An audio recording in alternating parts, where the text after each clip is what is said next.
A'udzubillahi minasyaitonirrajim. Bismillahirrahmanirrahim. Assalamualaikum warahmatullahi wabarakatuh. Alhamdulillahirabbil alamin. Wassalatu wassalamu ala asyrafil anbiya'i wal mursalin sayyidina Muhammadin wa ala alihi wa ashabihi ajmain. Ya haq adkhilna mudkhala sidqin wa akhrijna mukhraja sidqin wa ja'alna min ladunka sultanan nasira. Ja'al haqqa zahaqal batil. Innal batila kana zahuqa. Ya ghafur rabbana innana amanna faghfir lana dzunubana wa qina adzabannar.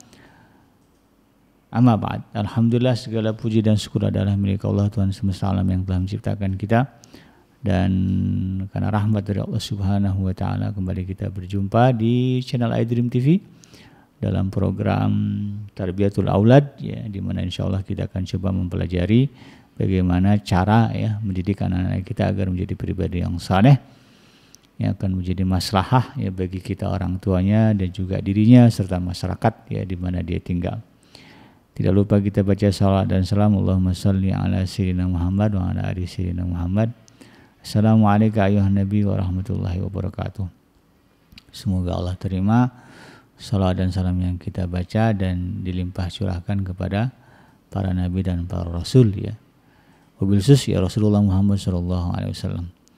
Dan semoga kita termasuk orang yang akan berbahagia ketika berjumpa dengan Allah nanti di yaumul mahsyar, dijauhkan dari siksa api neraka, dimasukkan ke dalam jannah dan dipertemukan dengan Rasulullah sallallahu alaihi wasallam. Insyaallah, amin ya rabbal alamin. Sahabat iDream yang dirahmati Allah dimanapun Anda berada, di dalam kesempatan kali ini di program Tarbiyatul Aulad ya masih melanjutkan pembahasan atas tulisan dari Syekh Dr. Abdullah Nasuirwan ya, seorang ulama kelahiran Suriah yang wafat di kota Mekah ya. Pada tahun 1987 ya. Beliau menulis satu buku yaitu Tarbiyatul Aulad fil Islam ya, pendidikan anak di dalam Islam. Ya, di episode ini kita masih melanjutkan pembahasan bagaimana melahirkan generasi atau anak-anak yang mampu beradaptasi ya dengan lingkungan tempat dia tinggal sehingga dia menjadi pribadi yang dicintai oleh masyarakatnya atas kebaikan-kebaikan ya. Karena memang sahabat iDream yang dirahmati Allah ya, skill ya atau kemampuan berinteraksi secara sosial merupakan salah satu kunci kesuksesan juga ya bagi seorang anak. Kalau dia tidak bisa berinteraksi dengan secara baik ya dengan masyarakat sekitarnya, nanti dia susah ya. Berapa banyak kasus kemudian ada mayat ya, satu keluarga ya tidak ada yang tahu. Ternyata udah sepekan, ada yang bahkan udah sebulan meninggal. Usut punya usut yaitu tadi ya, tidak mampu berinteraksi secara sosial dengan baik dengan masyarakat sekitar. Nah, susah juga ada itu. Di satu sisi memang perintah untuk berbuat baik kepada masyarakat ya, kepada orang di sekitar kita itu bagian dari ibadah yang Allah tegaskan di dalam Al-Quran. Jadi kita berinteraksi sosial ini ya sahabat iDream, itu bagian dari ibadah. Jangan hanya berpikir ibadah itu ya sholat, ya, sedekah, haji, puasa, zakat. Enggak hanya itu. Kemampuan kita berinteraksi, beradaptasi, bergaul ya dengan baik ya di tengah masyarakat kita itu juga ibadah. Tetangga kita merasa nyaman tinggal dengan kita itu ibadah. Rekan kerja kita merasa nyaman ya bersama kita di lingkungan kerja itu ibadah. Kan berapa banyak orang yang merasa tidak nyaman di lingkungan kerjanya gitu. Karena itu tadi habitnya ya negatif. Saling sikut. Persaingannya tidak sehat. Nah, itu ya dosa semua itu. Bagaimana kemudian kita sebagai atasan ya disukai oleh bawahan ya, karena kebaikan kita. Nah, itu ya.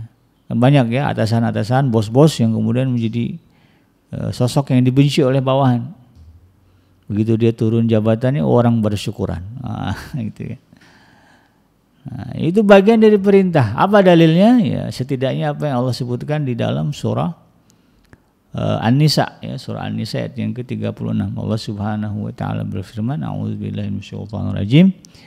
Wa'budullaha wa la tusyriku bihi syai'a wa bil walidaini ihsana wa bidzil qurba wal yatama wal masakini wal jari dzil qurba wal jari dzil wal junub ya, wasahibi bil janbi wabnis sabil wa ma malakat aimanukum innallaha la yuhibbu kulla innallaha la yuhibbu man kana mukhtalan fakhura ya. Di dalam ayat ini Allah Subhanahu wa taala menegaskan wa'budullah, sembahlah Allah ya, beribadahlah kepada Allah wala tusyriku bihi syai'a, tanpa menyertakannya dengan perbuatan syirik. Itu yang utama dalam hidup kita ya, anak kita mengerti bagaimana dia bisa menyembah Allah dengan sebaik-baiknya ya, tidak mencampurkannya dengan perbuatan syirik, dengan kesyirikan. Apakah cukup dengan itu menjadi hamba Allah? Tidak. Maka Allah katakan lagi di setelahnya wabil walidaini ihsana, dan hendaklah kalian yang menjadi orang yang mampu berbuat baik kepada kedua orang tua. Cukup sampai di situ menjadi seorang hamba? Tidak. Wabidzil qurba, dan juga berbuat baik kepada kerabat ya. Wal yatama, dan berbuat baik kepada anak yatim ya. Wal masakin, dan berbuat baik kepada orang-orang miskin ya. Berarti kan ini masyarakat ya. Wal jari dzil qurba ya, dan kepada berbuat baik kepada tetangga yang dekat ya, sebelah ya, bahkan hitungannya 40 rumah ke kanan, 40 rumah ke depan, 40 rumah ke samping sini, 40 rumah ke belakang. Kalau ke atas di apartemen sama tuh 40 rumah juga itu. Ke bawah juga sama 40 rumah. Kalau apartemen gitu ya. Di segala arah, kanan, kiri, atas, bawah gitu ya. Hitungannya 40 rumah ya.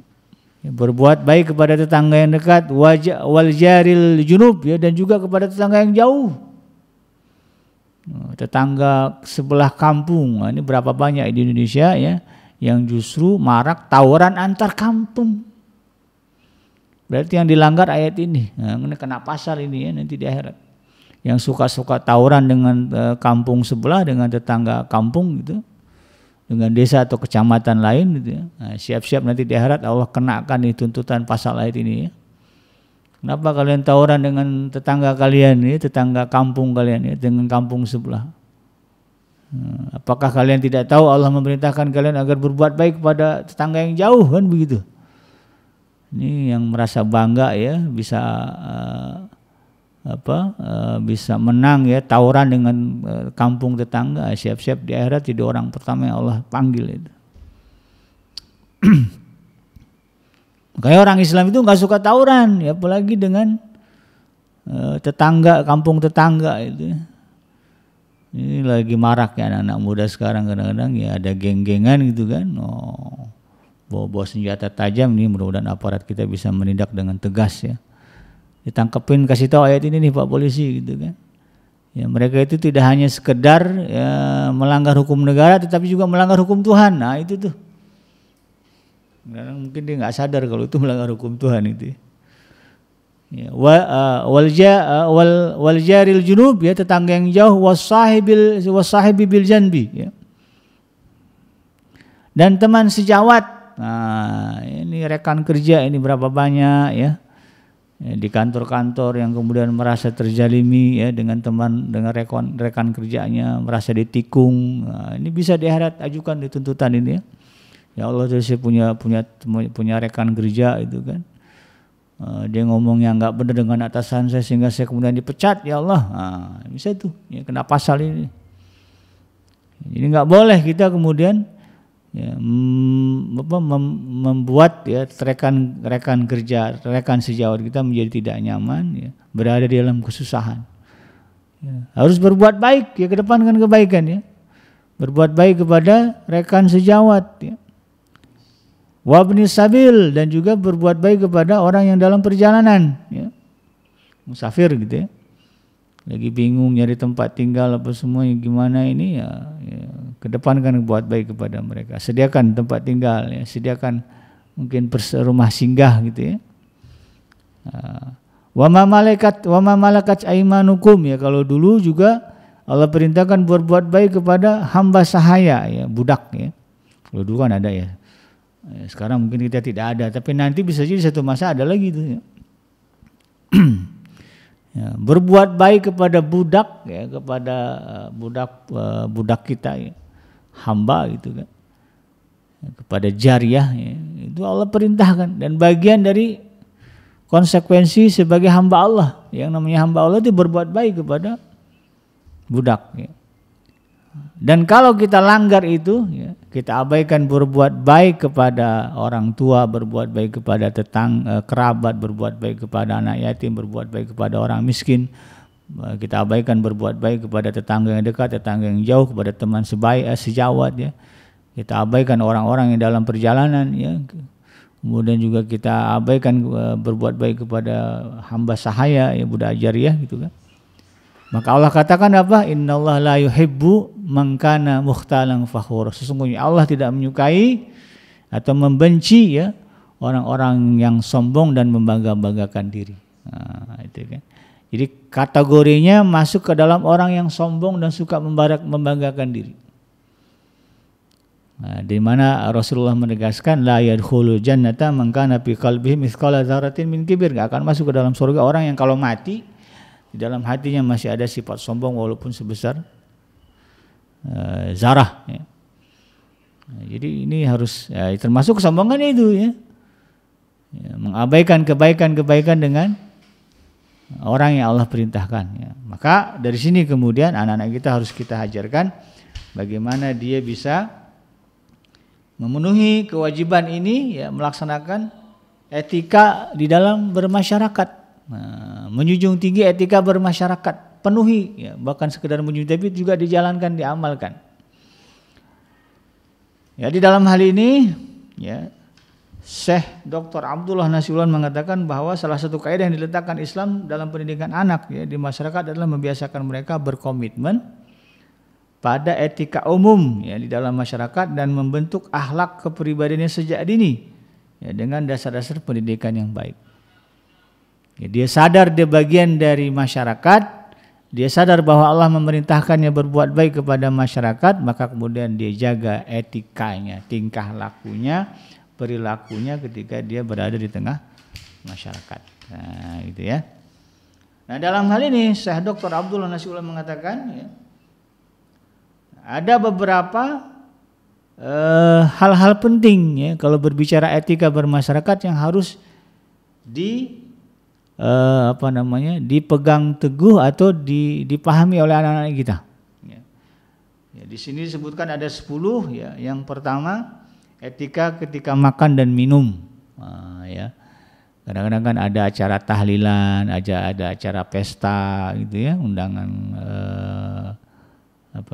undangan walimah, ya. Ada walimah nikah, ya, walimah hitan. Dan di Indonesia ada namanya walimah syafar, ya, walaupun istilah ini baru, ya. Orang mau pergi haji, ya, bikin syukuran. Nah, dan ini jadi beban di masyarakat sebetulnya kadang-kadang, ya. Ya, harus mau umroh haji harus bikin dulu selamatan, ya, walimah lagi, ya. Padahal mau ibadah itu, ya. Itulah masyarakat kita. Kemudian ini etika ini penting, ya, karena itu tadi sering, ya, acara-acara makan bersama. Ya, jangan sampai kemudian anak kita menjadi sorotan, ya, orang di sekitarnya karena itu tadi, ya, tidak memenuhi etika, tidak tahu etika makan dan minum. Kadang-kadang kan kalau di kampung-kampung ada tahlilan, ya, habis tahlilan biasanya ada makan gitu kan. Waktu kalau di masjid juga ada itu tadi, ya, acara-acara maulid atau misalnya ada acara-acara pengajian, kemudian setelah diisi dengan sarapan bareng gitu kan, sama aja sebetulnya. Intinya makan juga gitu kan. Atau selesai pengajian, ya, ada makan bersama itu kan, atau ada acara buka bersama, ya, kalau di bulan Ramadan. Nah, momen-momen itu kan sering. Maka penting bagi anak kita untuk kemudian memahami etika makan dan minum. Nah, yang kedua adalah etika mengucapkan salam, karena kan bagian dari keutamaan seorang muslim adalah afsus salam, ya, menebarkan ucapan salam. Ya, jadi jangan sampai dia tidak tahu, ya, ketika bertemu dengan orang apa yang harus diucapkan. Nah, ya. Nanti jadi sorotan itu, ya, tuh orang anak siapa sih itu, ya. Masa ketemu saya orang yang lebih tua dari dia, ya, nggak ngucapin salam gitu kan, atau diam-diam aja. Nah, kadang-kadang itu juga jadi persoalan. Kemudian etika meminta izin, ya. Ya, apalagi konteksnya anak-anak kita ini kan di sekolah, ya, kemudian juga nanti kalau dia bekerja, ya, dia punya atasan atau dia punya rekan sejawat, ini juga harus paham bagaimana meminta izin, ya. atau kalau nanti dia jadi ketua RT, ketua RW, atau dalam konteks ya ke-RT-an dan ke-RW-an itu kan, kalau ada apa-apa dia harus paham bagaimana meminta izin ya, mau ngadain kenduri, mau ngadain majelis, mau ngadain pesta, mau ngadain arisan. Ya dia harus paham ya, bahwa memang harus ada izin ya.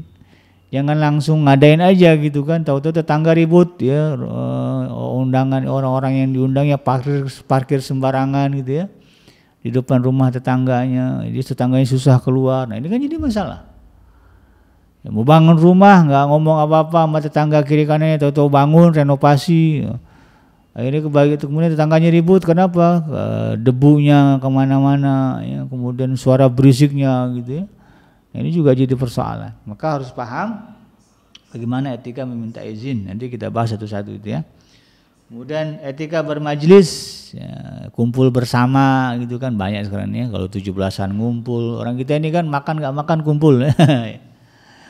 Mau acara pemilu ngumpul, banyak ngumpulnya orang kita ini. Mau acara hari-hari besar Islam, ya bikin kepanitiaan ngumpul lagi gitu kan.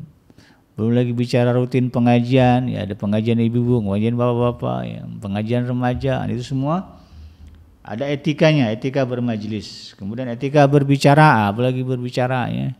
Tidak mungkin kita ini seharian nggak ngomong ya, kita mesti ngomong ya. Di depan orang itu ada etikanya, bagaimana berbicara ya di tengah-tengah orang banyak. Kemudian etika bergurau, nah ini kadang-kadang suka jadi persoalan ini ya.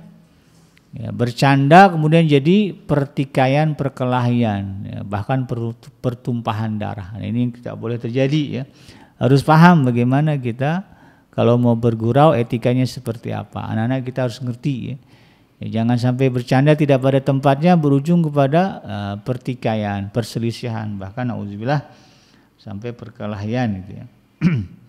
Kemudian etika memberikan ucapan selamat. Nah, ini juga bagian yang kadang-kadang menjadi point of view-nya masyarakat kita nih ya.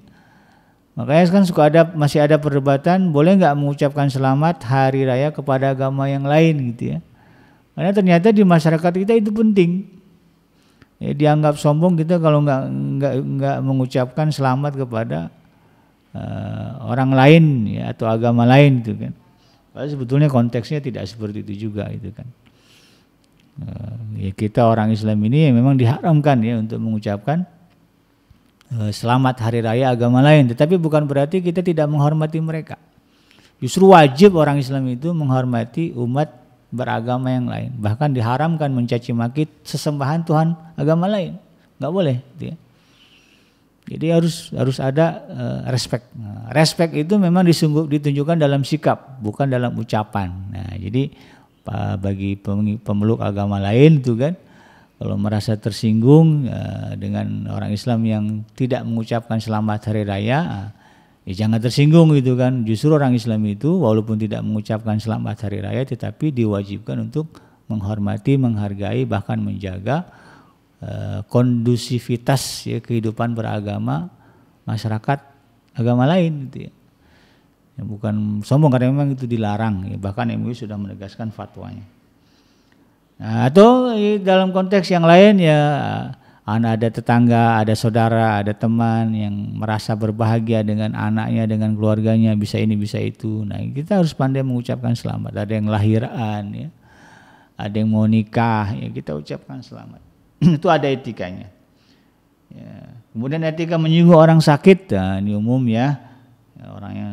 Orang yang sakit itu juga bagian dari dinamika kehidupan masyarakat kita. Ini harus paham anak-anak kita. Kemudian etika bertakziah ya. Kalau ada orang meninggal, ada orang kesedihan, dapat musibah lalu kita datang, ya itu ada etikanya. Ya jangan sampai cekakak sekikik ya.